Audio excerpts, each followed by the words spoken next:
بسم الله الرحمن الرحيم. ومن أحسن قولا ممن دعا إلى الله وعمل صالحا وقال إنني من المسلمين. باتوں کے بعد اپنے مجلس کے شیخ محترم صدر مجلس جناب علامہ فضیلۃ الشیخ منیر قمر ابو عدنان حفظہ اللہ جو آپ لوگوں کے سامنے موجود ہیں، محتاج تعارف نہیں ہیں. میرے بھائیوں، آپ کی شخصیت کسی طبقے علم کے طبقہ میں معروف ہے اور کسی بیان کی محتاج نہیں ہے. آپ کی کیسٹیں، آپ کی نصیحت، آپ کی کتابیں بازار میں، مارکیٹ میں، ویب سائٹ پہ موجود ہیں. آپ اگر آپ کا نام داخل کریں گے، سینکڑوں وعظ، تقریر، محاضرہ، دروس آپ کو ملیں گے. اور آپ کا ماشاءاللہ جدہ سے جو اردو زبان میں پروگرام نشر ہوتا ہے، آپ کا اس میں بھی بیان اور اچھی باتیں، نصیحت کی باتیں آتی رہتی ہیں. اردو میگزین میں بھی آپ کی مضامین شائع ہوتے رہتے ہیں.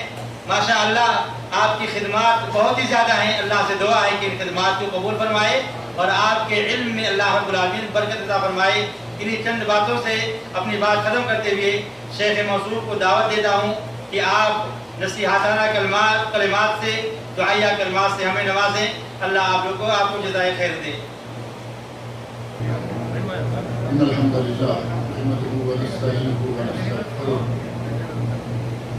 ونعوذ بالله من شرور انفسنا ومن سيئات اعمالنا من يهده الله فلا مضل له ومن يضلل فلا هادي له واشهد ان لا اله الا الله وحده لا شريك له واشهد ان محمدا عبده ورسوله. اما بعد فان خير الحديث كتاب الله وخير الهدي هدي محمد صلى الله عليه وسلم وشر الأمور محدثاتها وكل محدثة بدعة وكل بدعة ضلالة وكل ضلالة في النار.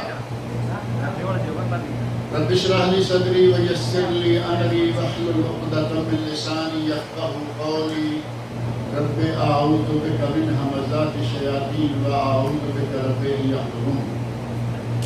أعوذ بالله السميع العليم من الشيطان الرجيم. إنا أنزلناه في ليلة القدر وما أدراك ما ليلة القدر. ليلة القدر خير من ألف شهر. تنزل الملائكة والروح فيها بإذن ربهم من كل أمر. سلام هي حتى مطلع الفجر. ہر قسم کی تعریف و توصیف اور حمد و ثنا خالق کائنات، مالک ارض و سما کے لیے ہے. وہ خالق و مالک جس نے ہمیں انگنت نعمتوں سے نواز رکھا ہے، اس کی ہم مسلمانوں پر اتنی نعمتیں ہیں کہ جنہیں شمار نہیں کیا جا سکتا. جیسا کہ اللہ رب العزت نے خود قرآن کریم میں ارشاد فرمایا ہے وَإِن تَعُدُّوا نِعْمَتَ اللَّهِ لَا تُحْصُوهَا، کہ اگر تم اللہ کی نعمتوں کو گننا بھی چاہو تو گن نہیں سکتے. اللہ رب العزت کی ان عظیم نعمتوں میں سے ایک نعمت یہ بھی ہے کہ اس نے ہمیں مسلمان بنایا، ہمیں حضرت محمد رسول اللہ صلی اللہ علیہ وسلم کا امتی بنایا، ہمیں اس امت کا فرد بنایا ہے جو امت پہلی تمام امتوں سے افضل اور اعلیٰ ہے. کبھی غور کیا آپ نے قرآن کریم میں سورہ آل عمران آیت نمبر 110 میں اللہ رب العزت نے ارشاد فرمایا ہے کنتم خیر امہ، تم بہترین امت ہو. کنتم خیر امہ اخرجت للناس، جو لوگوں کے لیے برپا کیے گئے ہو. تأمرون بالمعروف وتنہون عن المنکر وتؤمنون باللہ، نیکی کا حکم دیتے ہو، برائیوں سے لوگوں کو روکتے ہو اور اللہ کی ذات پر ایمان رکھتے ہو. اگر یہ تین ڈیوٹیاں، تین ذمہ داریاں کوئی ادا کرتا رہے تو وہ اس خیر امت کا فرد ہونے کا شرف حاصل کر سکتا ہے. ان اللہ کی نعمتوں میں سے کس کس کا ذکر کیا جائے؟ اسی کی عظیم نعمت یہ ہے کہ اس نے ہمیں رمضان کا مہینہ عطا فرمایا ہے. یہ مہینہ ہمارے لیے نعمت ہے یا نہیں؟ اللہ رب العزت نے یہ رمضان کا مہینہ وہ نعمت ہمیں عطا فرمائی جس مہینے میں اللہ نے قرآن کو نازل کیا۔ شہر رمضان الذی انزل فیہ القرآن، یہ رمضان وہ مہینہ ہے جس میں قرآن کریم کو نازل کیا گیا۔ قرآن کریم کے فضائل، اس کا مقام و مرتبہ مستقل ایک موضوع ہے۔ ہمارے لیے لائحہ عمل، ہمارے لیے دستور حیات اللہ رب العزت نے اسی مہینے میں نازل کیا۔ اللہ رب العزت نے اس مہینے کی جس رات میں اس قرآن کو نازل کیا اسے ہمارے لیے اتنا عظیم کر دیا کہ اگر اس ایک رات کی ہم عبادت کر لیں تو 1000 مہینے سے زیادہ ثواب ملے۔ اتنا بڑا انعام ہے اس رب کائنات کا کہ ایک رات کی عبادت 1000 مہینے سے زیادہ ثواب، یعنی 83 سال 4 مہینے سے زیادہ، 100 سال 200 سال اللہ رب العزت کی رحمتوں کے دریا بے کنار ہیں۔ اللہ ایک رات کی عبادت کا ثواب 1000 مہینے سے زیادہ کی عبادت کرے گا۔ اور وہ رات جو 3 راتیں گزر گئی ہیں اور 2 راتیں باقی، ان 2 راتوں میں سے ایک اگلی آنے والی ہے۔ آج 26ویں ہے اور اگلی 27ویں رات ہوگی۔ اور جیسا کہ معروف ہے نبی اکرم صلی اللہ علیہ وسلم کو وہ رات بتائی گئی کہ یہ رات ہے، لیکن وہ پھر آپ کے دماغ مبارک سے نکال دی گئی۔ آپ نے فرمایا کہ عشرہ اخیر کی 5 راتوں میں سے ایک رات وہ ضرور ہے، اور وہ 5 راتیں 21 23 25 27 اور 29، اور ان 5 راتوں میں سے بھی مشہور و معروف بات ہے کہ 27ویں رات جو ہے اس کے لیلۃ القدر ہونے کا بڑا ہی زیادہ احتمال ہے، اور وہ کل انشاءاللہ آنے والی ہے۔ اہل علم نے قرآن کریم کی سورۃ القدر کا مطالعہ کے دوران کچھ جائزہ اس انداز سے پیش کیا ہے کہ لیلۃ القدر، اس رات کا تذکرہ قرآن کریم نے اسی صورت میں کیا ہے، خیر من الف شہر کا اسی میں بتایا ہے، اور اس رات کی مقدار کتنی ہے اس کا تذکرہ کرتے ہوئے اللہ تعالیٰ نے فرمایا ہے ہِیَ حَتَّى مَطْلَعِ الْفَجْرِ، کہ یہ رات فجر طلوع ہونے تک ہے۔ اور یہاں جو ہِیَ ہے، یہ لفظ عربی کا ہِیَ اس رات کے بارے میں ہے کہ وہ رات یا یہ رات لیلۃ القدر طلوع فجر تک ہے۔ اور بعض علماء کرام نے اِنَّا أَنزَلْنَاهُ فِي لَيْلَةِ الْقَدْرِ سے کلمات سورۃ القدر کی گنے تو یہ کلمہ ہِیَ جو لیلۃ القدر کے بارے میں ہے ضمیر ہے، کہا کہ یہ 27ویں نمبر پہ جا کے آتا ہے۔ آپ گنتی کر کے دیکھ لینا، اِنَّا أَنزَلْنَاهُ فِي لَيْلَةِ الْقَدْرِ کا 27واں لفظ کیا ہے؟ ہِیَ۔ اور ہِیَ کیا چیز ہے؟ لیلۃ القدر۔ بعض احادیث سے بھی اندازہ ہوتا ہے اور یہ تجزیہ بھی بتا رہا ہے کہ زیادہ غالب خیال یہ ہے کہ انشاءاللہ وہ 27ویں رات ہے، اور ابھی الحمدللہ کل آ رہی ہے۔ اس رات کو ضائع نہ کریں، کوشش کریں کہ یہ رات جاگ کر اللہ رب العزت سے 1000 مہینے سے زیادہ کا ثواب حاصل کریں۔ اور آگے پھر ایک اور بچے گی 29ویں۔ نبی اکرم صلی اللہ علیہ وسلم کا اپنا عمل مبارک یہ نہیں تھا کہ آپ صرف 5 راتیں جاگتے۔ نبی اکرم صلی اللہ علیہ وسلم پوری 10 راتیں قیام کیا کرتے تھے اسپیشل، اور اس کے لیے اعتکاف کیا کرتے تھے۔ آج کل لوگ اعتکاف بیٹھے ہوئے ہیں اور وہ اسی لیلۃ القدر کی تلاش میں ہی اعتکاف بیٹھتے ہیں۔ نبی اکرم صلی اللہ علیہ وسلم کی سنت بھی ہے اور لیلۃ القدر کی تلاش بھی ہے، اور ساتھ ہی ہم اعتکاف نہیں بیٹھے ہوئے اس لیے یہاں بیٹھے ہوئے ہیں نا۔ اس کا معنی یہ بھی نہیں ہے کہ لیلۃ القدر کو ہم پا نہیں سکتے، اعتکاف نہیں بیٹھے، ایک سنت ہم سے چھوٹ گئی، لیکن لیلۃ القدر کو میں بھی، آپ بھی، ہر مسلمان جو مسجد سے باہر ہے اعتکاف میں نہیں ہے وہ اس کو پا سکتا ہے۔ اسے کرنا کیا ہوگا؟ اعتکاف والے مسلسل 10 دن قیام کرتے ہیں، اور آپ کے لیے یہ بھی کنسیشن ہے۔ آج کل کنسیشن کا معاملہ ہے نا، ہر معاملے میں، ہر چیز میں کنسیشن طلب کرتے ہیں۔ اللہ رب العزت نے ہمیں یہ کنسیشن بھی دے دیا کہ 10 دن نہیں، 10 راتیں نہیں، صرف 5 راتیں اگر صحیح معنوں میں قیام کر لے تو اللہ رب العزت ہمیں وہ لیلۃ القدر عطا فرمائے۔ کنسیشن ہے نہیں؟ اللہ رب العزت نے یہ رمضان مبارک کا پورا مہینہ ہی ہمارے لیے، جیسا کہ اللہ تعالیٰ جزائے خیر دے شیخ محمد تمیم مدنی صاحب کو، انہوں نے تفصیل کے ساتھ یہ بات بھی، استقامت کے ساتھ یہ بات بھی ذکر کر دی ہے کہ رمضان المبارک کا مہینہ ہمارے لیے تربیت ہے، تربیت گاہ ہے، تربیت سینٹر ہے۔ اللہ رب العزت نے ہماری روحانی تربیت کے لیے ہر سال میں ایک یہ مہینہ رکھا ہوا ہے، روزوں کا مہینہ۔ ہم نے تو صرف روزوں کا مہینہ سمجھ لیا، جبکہ یہ صرف روزوں کا مہینہ نہیں ہے، یہ ہماری اخلاقی اور روحانی تربیت کا مہینہ ہے۔ پورے رمضان کے مہینہ میں ہم یہ کوشش کرتے رہتے ہیں، اور جو بقیہ چند دن ہیں ان میں بھی یہ کوشش کریں گے کہ دن کے وقت جھوٹ نہ بولے، ٹھیک ہے یا نہیں؟ کیوں؟ ہمیں معلوم ہے کہ رمضان میں دن کے وقت جھوٹ بولیں گے تو روزے کا ثواب نہیں ملے گا۔ جھوٹ چھوڑ دیا، 30 دن چھوڑے رکھا، اور 31ویں دن کیا کریں گے؟ جھوٹ بولنا شروع کر دیں گے؟ نہیں، اللہ رب العزت نے ہمیں 30 دن میں باقاعدہ یہ تربیت دے دی کہ جھوٹ بولنا گناہ ہے، روزے کی حالت میں بھی گناہ ہے اور بغیر روزے کی حالت میں بھی گناہ ہے۔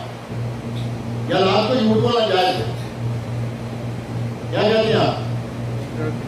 دن کو روزہ ہے، دن کو جھوٹ بولا حرام ہے، منع ہے۔ رات کو جائز ہے؟ رات کو بھی جائز نہیں ہے۔ اسی طرح ہم یہ کوشش کرتے ہیں کہ روزہ رکھا ہوا ہے تو روزے کی حالت میں ہم گالی گلوچ نہ کریں۔ نبی اکرم صلی اللہ علیہ وسلم کی واضح حدیث موجود ہے کہ اگر کوئی تمہیں گالی دے، تم تو نہیں کر رہے، لیکن کوئی گالی دے دے یا آپ کے گلے پڑنا چاہے، لڑائی کرنا چاہتا ہے، آپ پہ ہاتھ اٹھانا چاہتا ہے، فَلْيَقُلْ إِنِّي صَائِمٌ، تو اسے اتنا کہہ دو کہ میں تمہاری گالی کا جواب گالی سے نہیں دوں گا، تمہارے لیے ہاتھ نہیں اٹھاؤں گا۔ کیوں؟ میں نہ ڈرتا ہوں نہ ڈرتا ہوں۔ یہ واضح کر دے، یہ اسلام عیسائیت والا دین نہیں ہے، یہ کمزور اور بزدل لوگوں کا دین نہیں ہے، یہ جرأت مند لوگوں کا دین ہے۔ نبی صلی اللہ علیہ وسلم نے فرمایا کہ اسے بتا دو میں روزے سے ہوں، فَلْيَقُلْ إِنِّي صَائِمٌ، میں نے روزہ رکھا ہوں۔ معنی کیا ہے اس کا؟ کہ میں تیری گالی کا جواب بھی دے سکتا ہوں، تو بڑی زبان درازی کر رہا ہے، ہم یہ سارے کام جانتے ہیں، لیکن نہیں کریں گے کیونکہ ہم روزے سے ہیں، ہمیں روزے میں روکا ہوا ہے۔ روزے کے آداب میں سے یہ ہے کہ ہم گالی نہ دیں، لہذا ہم تمہیں گالی نہیں دیں۔ گویا کہ سامنے والے کے کان کھڑے کرنے کے لیے یہ بھی اسے بتا دیجئے کہ میں روزے سے ہوں، ورنہ ہم تم سے کم نہیں، اور ویسے بھی ہم کس سے کم ہیں؟ ہمارے یہاں کوئی باقی عام ایام میں گالی دے کے دیکھے، ایک کے جواب میں 10 12 گالیاں دینے والے نوجوان۔ گالی دینا جائز ہے؟ گالی دینا نہ روزے میں جائز اور نہ بغیر روزے، جھوٹ بولنا نہ روزے میں جائز نہ بغیر روزے، نہ رمضان کے دنوں میں جائز نہ رمضان کی راتوں میں جائز۔ اور غیبت کرنا، غیبت کے بارے میں کیا حال ہے؟ جب چاہیں کریں، یہ لمبا ہے، یہ چھوٹا ہے، یہ ایسا ہے، یہ ویسا ہے، یہ اس میں یہ عیب ہے۔ ہم چلتے پھرتے اٹھتے بیٹھتے اپنے بھائیوں کی پگڑیاں اچھالتے رہتے ہیں اور ان کے خلاف کوئی نہ کوئی پروپیگنڈا، کوئی نہ کوئی بات ادھر سے ادھر۔ اس مہینہ میں ہمارے مسلمان بھائی عموماً کوشش کرتے ہیں کہ رمضان میں روزے کی حالت میں غیبت نہ ہو، کرتے ہیں یا نہیں؟ ہر مسلمان کی خواہش ہوتی ہے کہ میں رمضان میں کوئی بھی ایسا کام نہ کروں جو کہ میرا روزے کو خراب کرے۔ کیا رمضان گزرنے کے بعد یہ کام چالو کر دیں گے؟ رمضان میں اللہ رب العزت نے ہماری تربیت کی ہے۔ نبی اکرم صلی اللہ علیہ وسلم نے روزے کے یہ آداب ہمیں بتائے تاکہ ہمیں تربیت، ہماری ٹریننگ ہو جائے۔ بلکہ رمضان کے مہینے کو ریفریشر کورس بھی کہا گیا کہ یہ ایک صلاحیتیں جو ماند پڑ جاتی ہیں، وہ صلاحیتیں جو کمزور پڑ جاتی ہیں، انسان کے دل میں تقویٰ کمزور ہو گیا، ایمان کمزور ہو گیا، یہ مہینہ ان صلاحیتوں کو دوبارہ زندہ کرنے کے لیے یا بیدار کرنے کے لیے آتا ہے۔ یہ ریفریشر کورس ہے، ہمارے ایمان کو فریش کر دیتا ہے، تقوی کو فریش کر دیتا ہے۔ ہمیں جو پہلے 11 مہینوں میں کمزوری آتی تھی کہ موسم بڑا ٹھنڈا ہے، وضو کریں گے، نماز کے لیے اٹھیں گے، رمضان المبارک کے مہینہ میں ہمارا ایمان اور نمازوں کے ساتھ ہمارا لگاؤ تازہ ہو جاتا ہے۔ جیسے اذان ہوئی بھاگتے ہیں، وضو کرو، نماز پڑھو۔ آج کل یہ ہو رہا ہے یا نہیں؟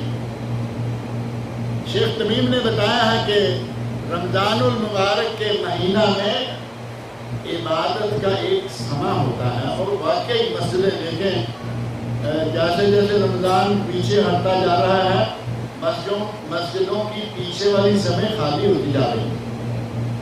جو جذبہ شروع رمضان میں تھا وہ آج کل نظر نہیں آ رہا۔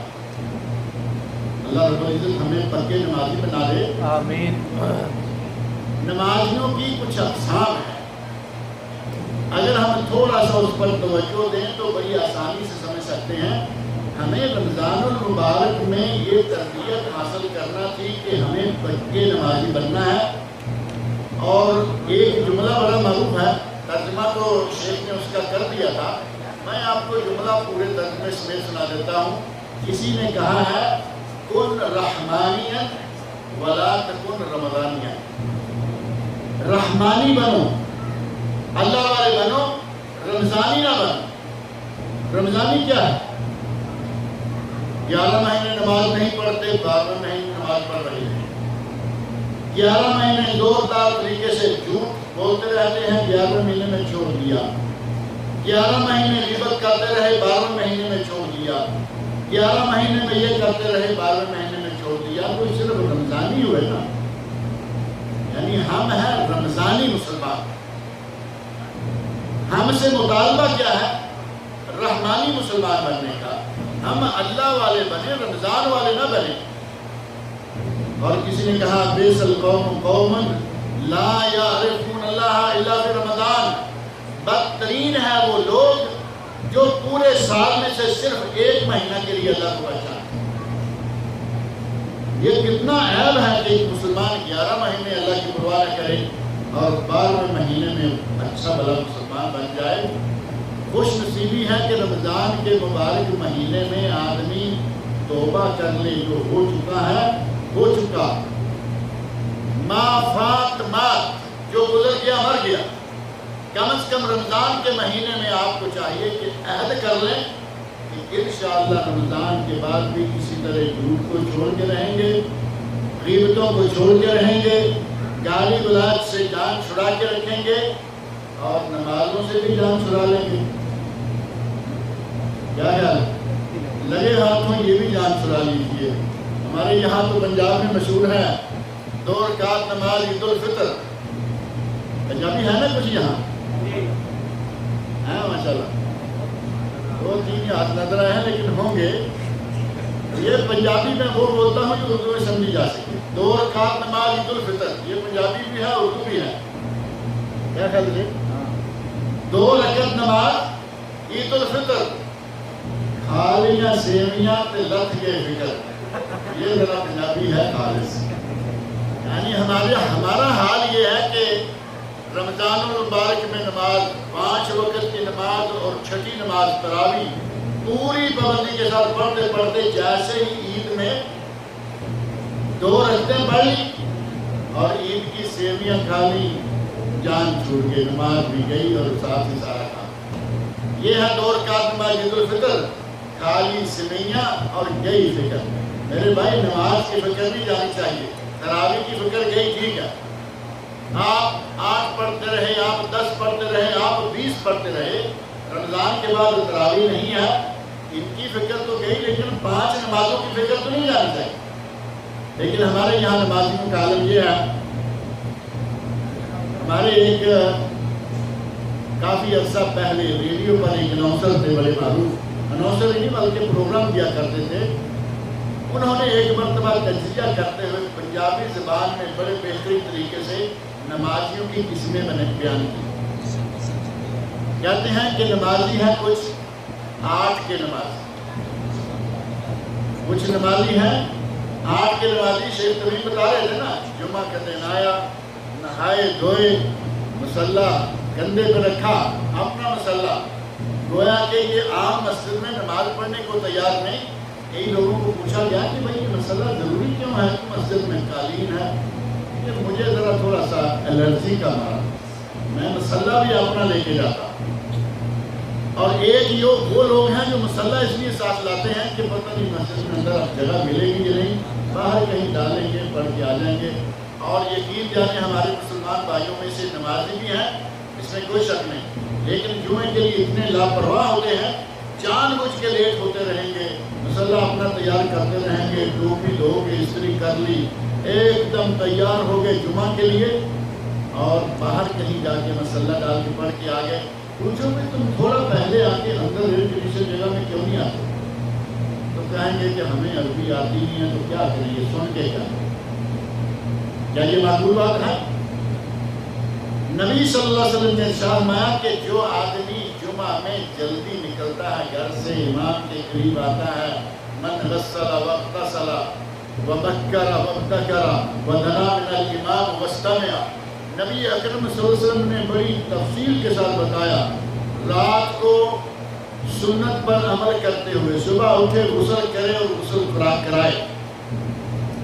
اس کی تفصیل بیان کرنے کی ضرورت ہے؟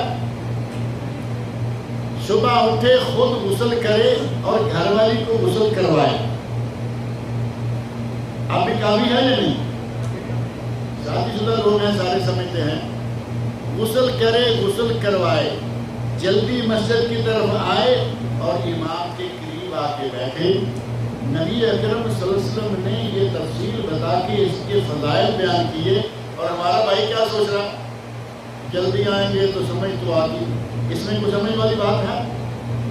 نہائیے دھوئیے، جلدی گھر سے نکلیے، مسجد میں آئیے، امام کے قریب آ کے بیٹھے، یہ اجر و ثواب کے لیے ہے۔ سمجھ نہیں آتی، وہ بھی ہماری اپنی کمزوری ہے۔ یہاں کسی آدمی کو سپر مارکیٹ میں کام مل جاتا ہے، تو آپ جانتے ہیں کہ سپر مارکیٹ میں ہزاروں نہیں لاکھوں آئٹم موجود ہیں، اور اسے ہر آئٹم کا نام یاد ہے، عربی میں بھی بتا رہا ہے، انگلش میں بھی بتا رہا ہے، اردو میں بھی بتا رہا ہے کہ یہ فلاں چیز ہے۔ لیکن مسجد میں شیخ نے منبر سے کہا اتقوا اللہ، تو اس کا معنی کیا ہے وہ معلوم ہے۔ اس کا معنی یہ ہوا کہ ہم اپنی مرضی کی چیز سیکھتے ہیں، بس دین چونکہ ہماری مرضی کا نہیں۔ کیا خیال ہے؟ دین ہماری مرضی کا سودا ہے یا نہیں؟ اللہ کے بندوں کو جواب تو دیجیے مجھے۔ دین ہماری مرضی کا سودا ہے۔ اللہ رب العزت نے ہمارے لیے دین اسلام کو پسند کیا ہے۔ وَرَضِيتُ لَكُمُ الْإِسْلَامَ دِينًا، پڑھتے سنتے رہتے ہیں، ہماری مرضی کا ہے، لیکن ہم اس کو مرضی کا دین مان رہے۔ اگر مرضی کا مانتے ہوتے تو تھوڑی بہت عربی بھی سیکھ لیتے۔ اور عجیب بات ہے کہ عرب ملک میں رہیں، عربوں کے مابین رہیں، اور اٹھتے بیٹھتے مسجد میں عربوں کے ساتھ ہمارا تعلق رہے اور عربی سیکھنے کو تیار۔ مسجد میں 8 دن کے بعد منہ دکھانے والا 8 کا نمازی، گنتی کرتے رہے میرے ساتھ، ایک ہے 8 کے نمازی اور ایک ہے 360 کے نمازی۔ یہ کون ہے؟ 360 کے نمازی جو عید پڑھتے ہیں۔ اسلامی سال کتنے دنوں کا ہوتا ہے؟ 360۔ اسلامی سال کبھی 365 کا نہیں ہوگا، کبھی 366 کا نہیں ہوگا۔ نبی اکرم صلی اللہ علیہ وسلم نے ارشاد فرمایا کہ ہم تو ان پڑھ قوم کے لوگ ہیں، ہمارا مہینہ کیسے ہوتا ہے؟ آپ نے اپنے انگلیوں کے اشارے سے 10 انگلیاں ہیں نا، 3 مرتبہ ہاتھ ہلائے، فرمایا یا اتنا ہوتا ہے، اور دوسری مرتبہ 3 مرتبہ ہاتھ ہلائے اور ایک انگوٹھے کو بند کر لیا۔ ہمارا مہینہ یا اتنا ہوتا ہے یا اتنا۔ کیلنڈر یاد آ رہا ہے یا نہیں؟ اسلامی کیلنڈر میں یہی کچھ ہے نا، یا 30 دن یا 29 دن۔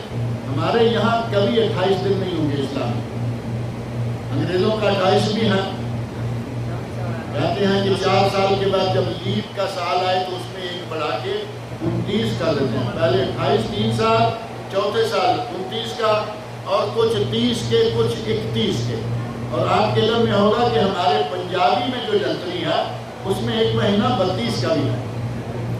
انہوں نے حد بھی کر دی ہے.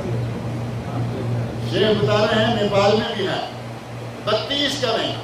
اسلامی مہینے صرف 30 29 30 29 اور سال کبھی بھی 360 سے آگے نہیں جائے. مہینے کا عدد کم بیش ہوتا رہے گا لیکن ملا کر 360 دن مکمل. اور 360 کا نمازی وہ ہے جو صرف عید کی نماز پڑھتے ہیں، باقی سارا سال مسلمان ہیں. عرب لوگ پوچھتے ہیں کہ تم نماز کیوں نہیں پڑھتے؟ تو کہا ہے کہ عربی ہماری اسی طرح کی ہے. مسلمان ہو یہ سمجھ لیتے ہیں فوراً کہ یہ مجھے مسلمان فی صلاح معافی. اب یہ عربی بول رہا ہے مسلمان فی صلاح معافی. کیا بتا رہے ہو اس کو کہ تم مسلمان کس قسم کے مسلمان؟ 360 کے مسلمان. یہ نمازی ہیں 360 اور کچھ ہوتے ہیں 61 کے نمازی. آپ کہیں بیٹھے ہوئے ہیں اور کسی بھی کام میں مشغول ہیں یا کوئی مجلس بنی ہوئی ہے، اذان ہوئی اور آپ نے دیکھا کہ 5 6 7 آدمی 8 آدمی جتنے بھی لوگ ہیں یہ سارے اب نماز پڑھیں گے. کبھی ایسا ہوتا ہے نا کہ یہی نماز شروع ہو گئی، اس کونے میں نماز پڑھنے لگے. اب یہ ایک آدمی جو بے نماز ہے وہ کیا کرے گا؟ باہر کہیں بھاگ نہیں سکتا اور یہاں اکیلا پیچھے بیٹھا رہے گا تو کہیں گے کہ اس کو کیا ہے یہ نماز کی. یہ کہتا ہے کہ چلے آج ہمیں یار جنت والی بات، آج وضو کر لیتے ہیں نماز پڑھ لیتے ہیں. کبھی اس طرح کسی اکٹھ میں پھنسا ہوا یہ نماز پڑھ لیتا ہے. یہ ہے اکٹھ کا نماز. 8 کے نمازی، 360 کے نمازی اور 61 کے نمازی اور کچھ ہیں کھاٹ کے نمازی. چوتھی قسم ہے کھاٹ کے نمازی. یہ عام نماز نہیں پڑھتے. اگر کوئی آدمی مر جائے تو چارپائی پہ پڑی میت کی نماز پڑھ دیتے ہیں. کھاٹ کے نمازی. اور وہ بھی آپ یقین جانیں بہت سارے ہمارے بھائی وہ ہیں جو نماز تو پڑھنے جنازہ کی جاتے ہیں لیکن نہ ان کو دعا آتی ہے جنازے کی. آپ کبھی سروے کر کے دیکھ لینا کہ ہمارے جنازہ پڑھنے والے بھائیوں میں سے کتنے لوگوں کو جنازے کی دعا آتی ہے. آپ کو شاید کوئی 2 4 آپ جیسے بھلے لوگ مل جائیں ورنہ دعائے جنازہ یاد نہیں. اور بعض دفعہ پوچھا کسی سے کہ بھائی کیا وجہ ہے دعائے جنازہ کیوں نہیں یاد؟ تو کہتا ہے کہ کبھی کبھی کسی جنازے میں شرکت کا موقع ملتا ہے یاد نہیں رہتا. اب اس کا مطلب ہے کہ اس کے لیے ہر مہینے 15 دن بعد ایک آدمی مارا جائے تاکہ یہ دعا یاد رکھ سکے. کتنی عجیب بات ہے.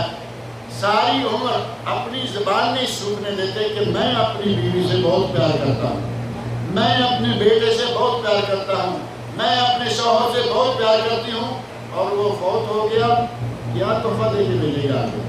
امام نے کہا کہ چلیے وہ جنازہ پڑھتے ہیں.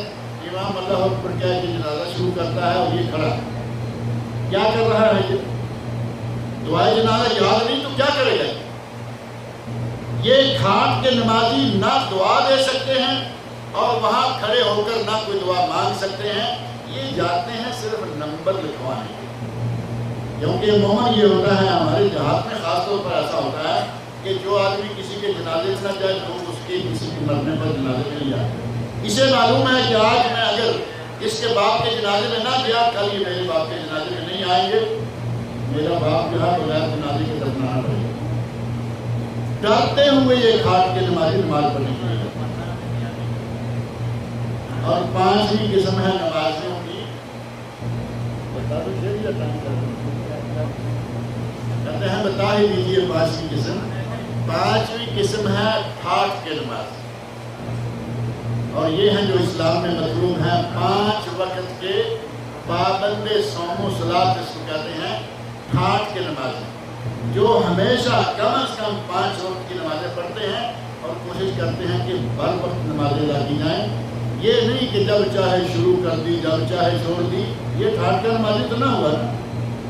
ہمارے مسلمان بھائیوں میں ایسے لوگ موجود ہیں کبھی دیکھو تو یوں لگتا ہے کہ اس آدمی نے کبھی نماز چھوڑی، مہینہ مہینہ مسلسل بڑے مزے سے ہر وقت نماز کے لیے تیار نظر آتا ہے، نماز پڑھ رہا ہے، چھوڑ دی 4-6 مہینے دوبارہ مسجد دیکھنے کے لیے تیار۔ ایسے نمازی بھی ہیں، یہ ڈھانٹ کا نمازی نہیں ہوگا، نہ یہ مطلوبہ نمازی، یہ تو کبھی کبھار نماز پڑھنے والا۔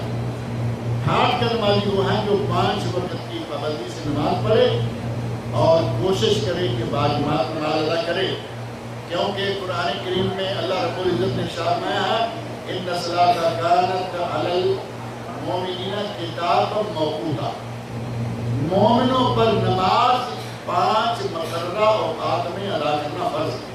کتابا موقوتا یعنی ان کے اوقات میں، نماز ان کے اوقات میں ادا کرنا فرض کیا گیا۔ لہذا کوشش کیجئے کہ ڈھانٹ کے نمازی بنیے۔ رمضان کے بعد ایسا نہ ہو کہ سب چھوٹا روزے بھی چھوٹے، رمضان کے علاوہ روزے بھی باقی رہیں گے، کیونکہ ہر ایک دن چھوڑ کے ایک روزہ سومے ہوگی۔ اسی طرح پیر جمعرات کا روزہ ہفتہ وار 13، 14، 15 کے روزے نفل روزے ہوتے ہیں، وہ بھی رکھا کیجیے۔ صدقات ہیں وہ بھی صدقات ادا کیجیے، زکوٰۃ ادا کر دی۔ ابھی للت العید ہے، اس سے پہلے آپ کو فطرانہ بھی ادا کرنا ہے، اور وہ 2.5-3 کلو، کوئی اتنا زیادہ نہیں۔ اس سے آپ کے روزوں میں ہونے والا کوئی لغو، کوئی رفث، کوئی غلط بات زبان سے نکل گئی، اللہ ان سب چیزوں سے روزے کو پاک کر دے گا اور اپنی جناب میں قبول کر لے گا۔ اسی طرح سال بھر میں صدقات، یہ سلسلہ پورا سال چلتے رہنا چاہیے۔ صرف رمضان کے مسلمان نہ بنے، اللہ رب العزت کے ماننے والے رحمانی مسلمان بنے۔ اللہ رب العزت مجھے اور آپ سب لوگوں کو پکا سچا نمازی بنائے، پکے سچے مسلمان اور مومن بنائے۔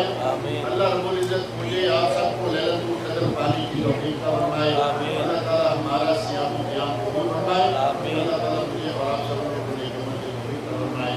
السلام علیکم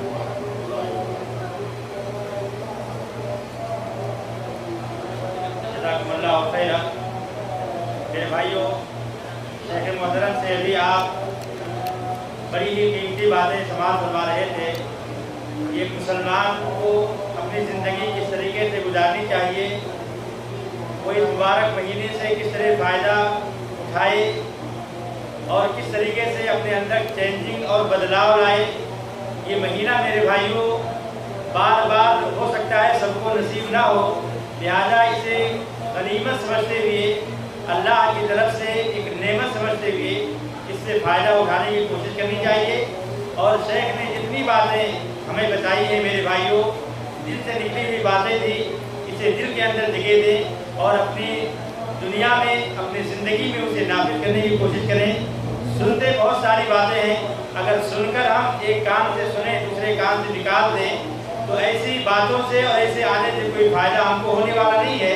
لہذا ان باتوں پر ہم عمل کرنے کی کوشش کریں اور اللہ سے دعا کریں کہ اللہ رب العالمین ہمیں ان باتوں پر عمل کرنے والا مسلمان بنائے، ہمیں اللہ رب العالمین پابند اسلام بنائے، اور ہمیں اللہ رب العالمین جو بقیہ ایام رمضان کے آخری عشرے کے بچے ہیں، اللہ رب العالمین انہیں اپنی بندگی، عبادت اور لیلۃ القدر پانے والا مسلمان بنائے۔